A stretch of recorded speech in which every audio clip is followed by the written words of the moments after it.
Hello students, today we are going to study about acid, base and salt, new chapter for chemistry 10th class and about acid compounds which contains H plus ion when dissolved in water called acid.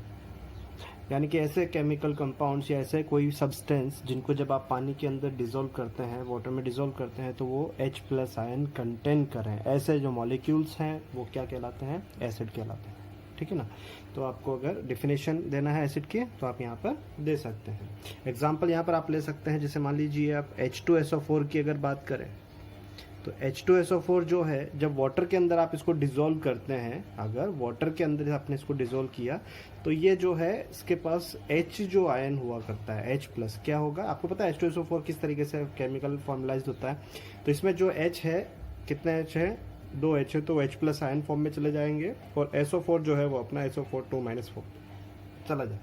तो H2SO4 जो होता है वो acid का एक example है जिसका name क्या होता है? Sulphuric acid. क्या ये कॉमन नेम हो जाएगा? Sulphuric acid. इसका केमिकल नेम जो होता है वो हाइड्रोजन सल्फेट हो जाता है। और एग्जांपल आप ले सकते हैं, जैसे HCl आपका है, हाइड्रोक्लोरिक एसिड है, तो ये जो है आपका वो H plus and Cl minus में आयनाइज हो जाता है, तो ये भी आपका H प्लस दे रहा है, इसलिए ये भी क्या हो गया? एसिड हो गया। इसका नाम क्या होता है? Hydrochloric acid. चलिए और भी यहाँ पर कई एग्जांपल हम आगे देखेंगे, ठीक है ना। तो H2SO4 HCl हुआ। एक एग्जांपल और ले लेता हूँ मैं, ज़रूरी है हर बार हाइड्रोजन जो आगे लगा हुआ है वही, यहाँ पर कुछ ऐसे भी आपको एग्जांपल मिलेंगे। CH3COOH आपने नाम सुना होगा, एसिटिक एसिड, जो विनेगर जो सोर्स है इसका, ठीक है ना। तो विनेगर के अंदर प्रेजेंट होता है एसिटिक एसिड, इसका केमिकल नेम इथेनॉइक एसिड भी होता है।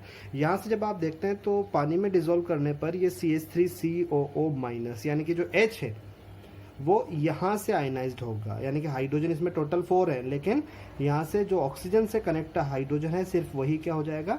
H प्लस फॉर्म में आयनाइज हो जाएगा, बाकी हाइड्रोजन जो है वो उसी के साथ रहेंगे। इसको आप बोलते हैं पार्शली आयोनाइज्ड होना, ठीक है ना। अभी अभी डिस्कस करेंगे आगे पार्शली आयोनाइज्ड होना, और यहाँ इस केस में जितने हाइड्रोजन थे वो सारे आयोनाइज्ड हो गए, इसलिए इसको कंप्लीटली आयोनाइज्ड होना बोलता है। और इसी बेसिस पर हम इसको 2 पार्ट में भी डिवाइड करेंगे। चलिए, तो यहाँ पर जो है ये भी H प्लस आयन कंटेन कर रहा है, इसलिए ये भी क्या हो जाएगा? एसिड हो जाएगा। नेम क्या हो जाएगा इसका? Acetic acid. Acetic acid. इनके कॉमन नेम और केमिकल नेम दोनों लिखेंगे आगे जाके। तो इस तरीके से आपने क्या कर दिया? एसिड को डिफाइन कर दिया।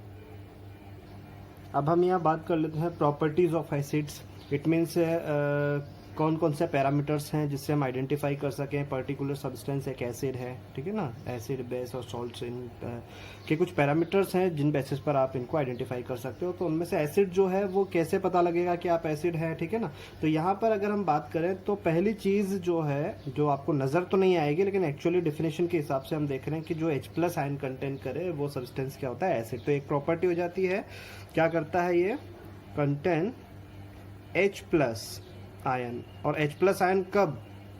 When dissolve in water. ये चीज़ जरूर याद रखें, अपने आप से नहीं, जब पानी में इसको आप मिक्स करेंगे तभी ये H प्लस आयन कंटेन करेगा, ठीक है ना। तो वो चीज़ आप याद रखें। कई बार होता है कि जैसे प्योर HCl है, प्योर H2SO4 है, क्या तो वो एसिड होंगे? ना, आप आंसर होगा नो, क्योंकि जब तक आप H प्लस आयन कंटेन नहीं कर लेते हैं, मतलब मैं फॉर्मूला के लिए बात कर रहा हूँ, तब तक आप एसिड नहीं कहलाएंगे। H2SO4 अगर 100% प्योर है तो ये एसिड नहीं है, लेकिन इसके अंदर स्मॉल अमाउंट आप वाटर मिला देते हैं तो फिर यहाँ पर ये एसिड कहला जाएगा, क्योंकि वाटर की प्रेजेंस में ये H प्लस आयन कंटेन कर देता है। तो हर सब्सटेंस जिसमें पानी ऐड करने के बाद वो H प्लस आयन कंटेन करने के बाद ही वो एसिडिक प्रॉपर्टी अपनी शो करेगा, प्योरेस्ट फॉर्म में वो नहीं करेगा। इस चीज़ को याद रखें, ठीक है। और दूसरी चीज़ अगर हम बात करें तो टेस्ट में कैसे होते हैं? ये खट्टे होते हैं, तो सॉर इन टेस्ट, इस चीज़ को याद रखें आप, ठीक है ना। तो वो ऐसे सब्सटेंस जो टेस्ट में इस तरीके से होते हैं, सॉर होते हैं, ठीक है ना, वो भी एसिड कहलाएंगे। और क्या हो सकता है?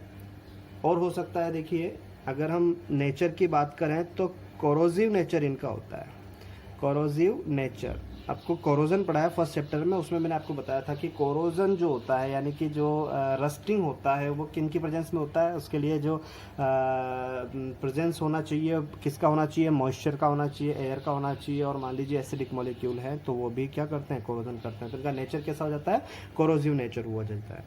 अच्छा, और क्या प्रॉपर्टी इनकी हो सकती है, तो प्रॉपर्टी आप लिटमस पेपर आपने पढ़ा होगा क्लास के अंदर, ठीक है ना। तो एसिड जो होगा सब्सटेंस, उसमें जो आपका ब्लू लिटमस पेपर होता है वो कन्वर्ट हो जाता है रेड में, ठीक है ना। तो यहाँ पर आप बता सकते हैं experimentally, blue litmus convert into red, ठीक है। और एक प्रॉपर्टी इसकी बता सकते हैं आप, पीएच स्केल, ठीक है ना। आगे पढ़ेंगे पीएच स्केल के बारे में, उसमें काफ़ी डिटेल में हम उसको पढ़ेंगे। अभी फिलहाल पीएच स्केल जो होती है वो एक रेंज हुआ करती है जिससे आप एसिड, बेस और सॉल्ट का पैरामीटर आइडेंटिफाई करते हैं, ठीक है ना। तो वो एक कैलकुलेशन आपको दे देता है, कैसे कैलकुलेशन देता है, कैसे वो अपने आप से कैलकुलेट करता है, वो चीज़ मैं आपको इसी चैप्टर के अंदर आगे पढ़ाऊंगा, ठीक है ना। तो यहाँ अभी फिलहाल हम बात कर लेते हैं कि एसिड के लिए जो पीएच रेंज हुआ करती है, पीएच, ठीक है ना। यहाँ parameter of H plus ion, pH का मतलब हो गया parameter of H plus ion. इसी तरीके से POH भी होता है, वो पैरामीटर ऑफ बेस हुआ करता है, OH माइनस आयन। तो पीएच रेंज जो हुआ करती है, यानी कि जब आप पीएच स्केल को एक सोल्यूशन के अंदर डीप करते हैं, वो जो आपको स्ट्रेंथ है वो अगर 0.1 टू 6.9 अगर दे देता है स्केल, यानी कि क्या होता है कि स्केल जो हुआ करता है, मैं थोड़ा सा हल्का सा यहाँ बता देता हूँ आपको। इस तरीके से एक स्केल होता है, ठीक है ना। यहाँ पर मेजरमेंट जो होता है वो बिल्कुल बीच में 7.0 होता है, यहाँ पर 0 होगा और यहाँ पर होता है 14, ठीक है। तो यहाँ 7 से जितना कम वैल्यू होगा, अच्छा 0 के बाद आपको पता है यहाँ पर 1 2 3 4 आ जाएगा, यहाँ पर 7 के बाद 8 9 10 और फिर इस तरीके से यहाँ 14 आ जाएगा। तो 7 से जितना कम होगा, ये आगे भी बताऊंगा मैं, उतना ही ज़्यादा क्या होगा, वो एसिडिक होगा। कहने का मतलब क्या हो गया, 0.1 से लेके और 6.9 तक एसिड रहा, जितनी कम पीएच वैल्यू हुई उतना ही ज़्यादा एसिडिक।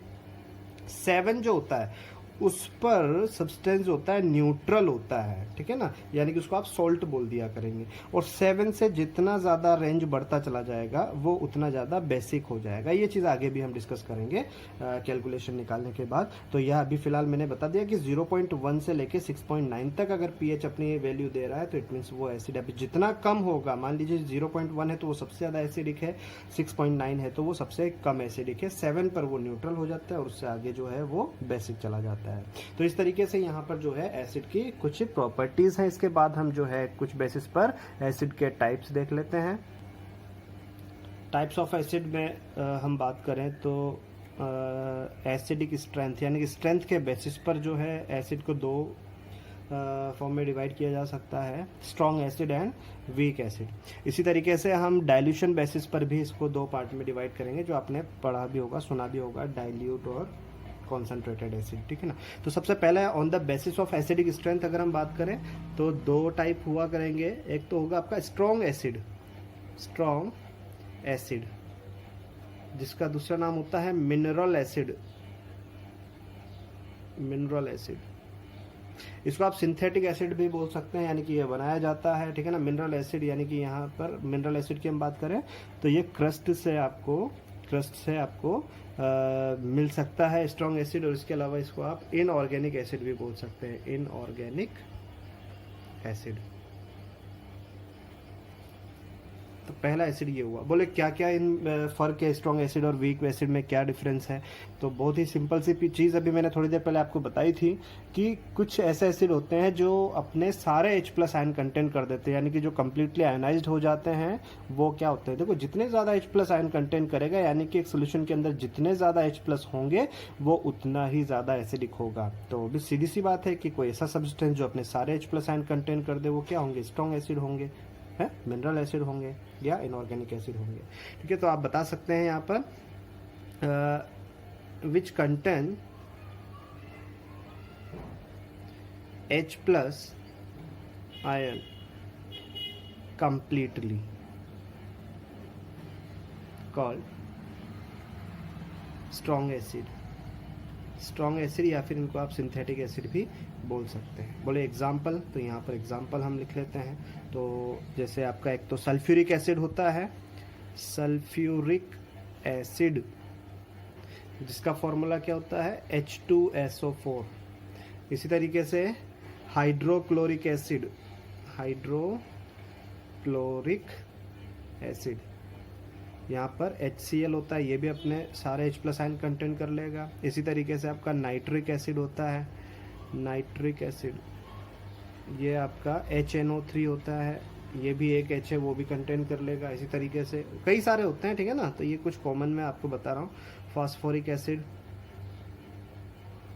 फास्फोरिक एसिड आपका H3PO4 होता है। तो इस तरीके से ऐसे एग्जांपल्स मैं यहाँ पर बता रहा हूँ आपको, जो सारे H+ आयन अपने कंटेन करके क्या कहला जाते हैं, स्ट्रॉन्ग एसिड कहला जाते हैं। इसी तरीके से अगर हम बात करें यहाँ पर दूसरा, तो वो हो जाता है वीक एसिड, वीक एसिड।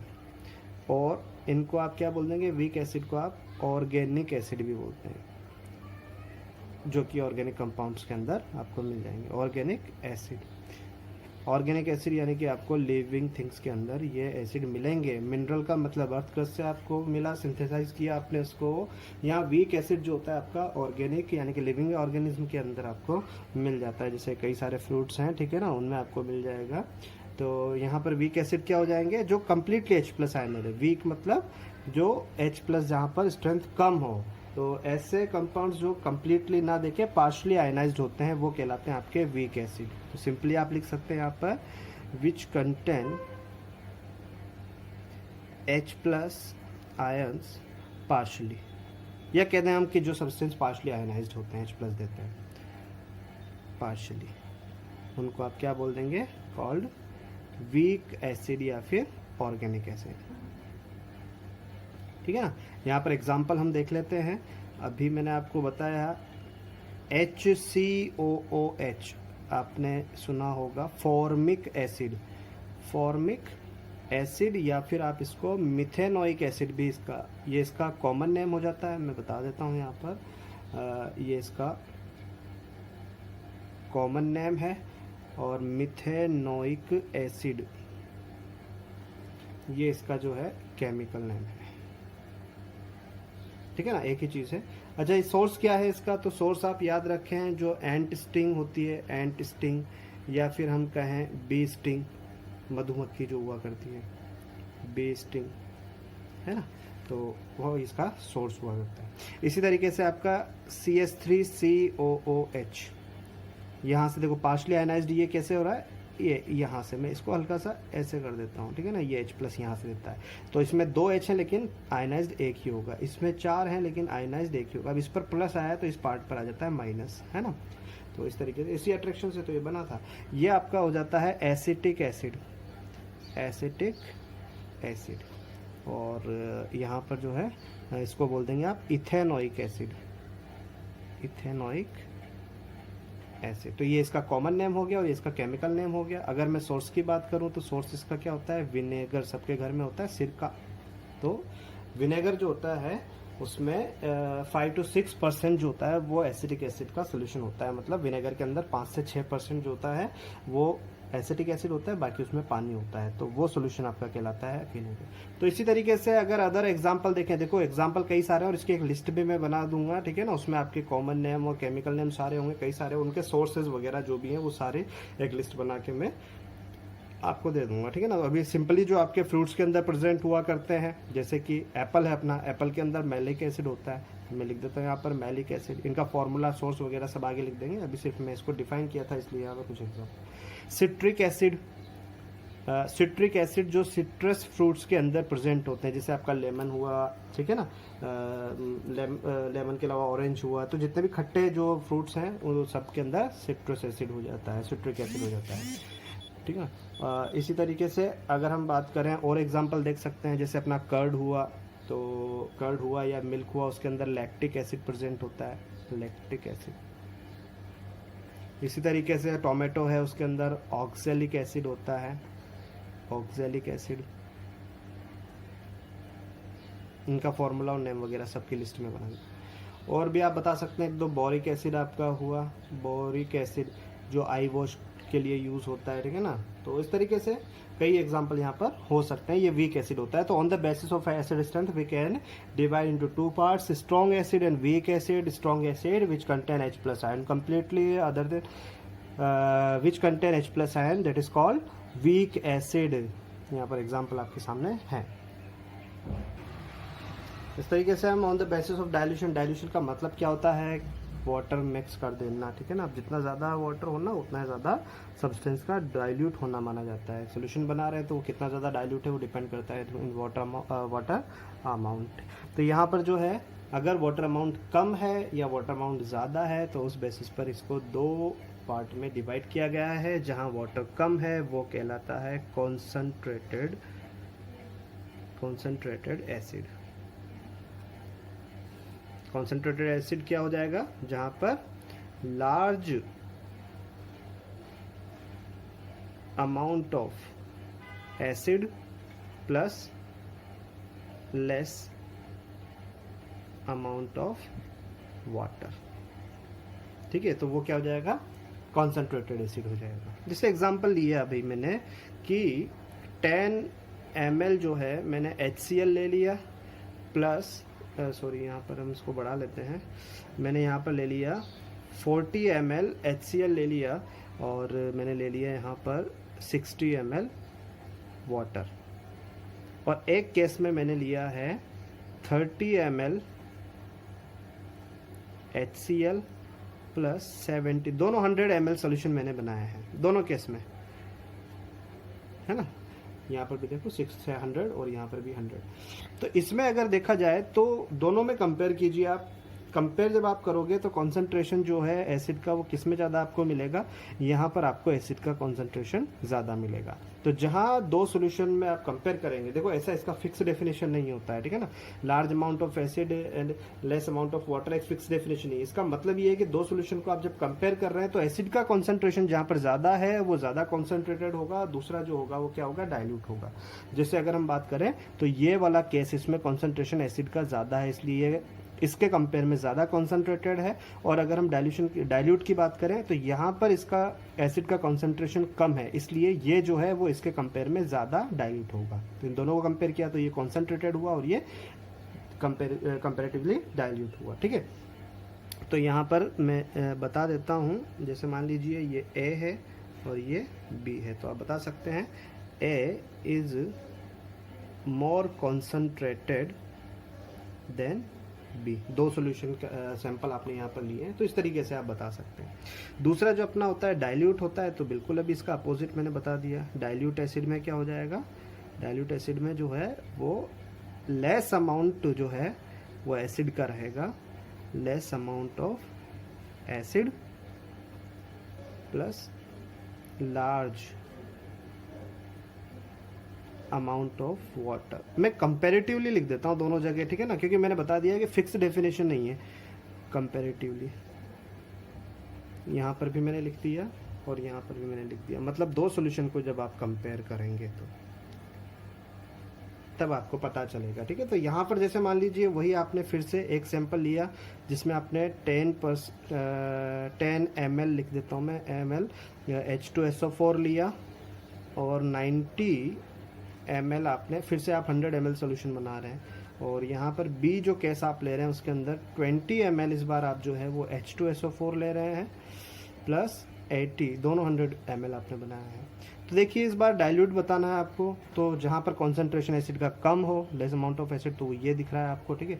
तो यहाँ पर A जो है वो मोर डाइल्यूट देन, तो ये कॉन्सेंट्रेटेड हो जाएगा कंपेरेटिवली और ये डाइल्यूट हो जाएगा। तो यहाँ पर बता सकते हो A is more dilute than B। तो इस तरीके से जो है on the basis of dilution we can differentiate between concentrated and dilute acid, है ना। एग्जांपल से आप यहाँ पर समझ गए होंगे। तो इस तरीके से जो है ये एसिड की बेसिक नॉलेज आपको अभी तक मिली है कि क्या होता है एक्चुअल में एसिड। अब इसी तरीके से थोड़ा सा बेसिक नॉलेज जो है हम वो बेस का ले लेते हैं, उसके बाद जो है इस चैप्टर के मेन पार्ट्स को हम आगे डिस्कस करना स्टार्ट कर देंगे। तो अब आगे चलते हैं हम। यहाँ पर अगर हम बेस की बात करें तो जिस तरीके से एसिड को आपने डिफाइन किया था, तो दो substance which contain H+ ion when dissolve in water, बिल्कुल उसी तरीके से डेफिनेशन होगी, बस यहाँ पर H प्लस आयन की जगह OH माइनस आयन कंटेन होंगे। ऐसे सब्सटेंस, दोज सब्सटेंसेस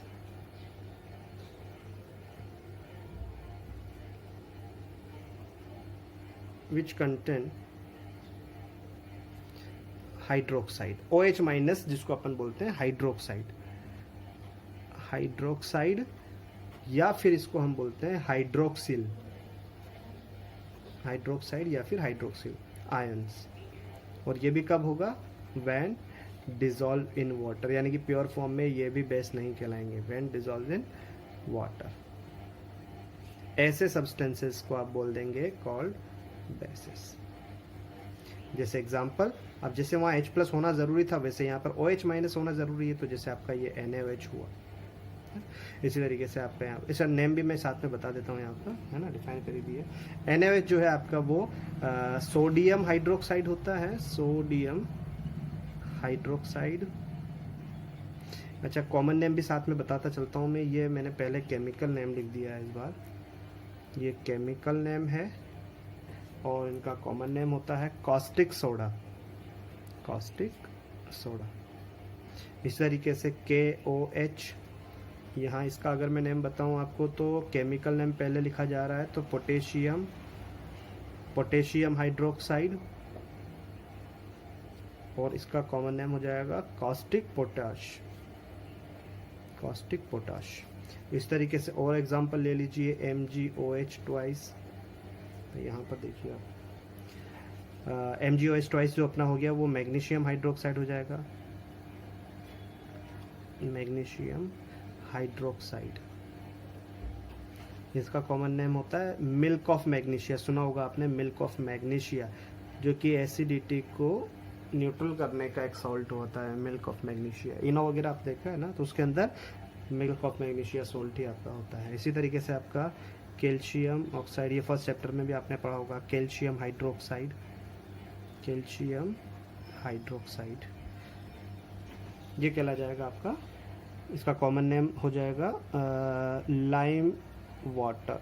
अगर ये लाइम वाटर लिक्विड स्टेट में है तो lime water, other than dry state में ये है तो इसको आप स्लैकेड लाइम भी बोलते हैं, स्लैकेड लाइम। तो ये होता है आपका बेस और इसका कुछ एग्जाम्पल। यहाँ पर अगर हम प्रॉपर्टीज़ की बात करें तो जिस तरीके से वहाँ पर आपने प्रॉपर्टीज़ की एसिड की, वैसे यहाँ पर प्रॉपर्टीज़ कर सकते हैं, प्रॉपर्टीज़ ऑफ बेसिस।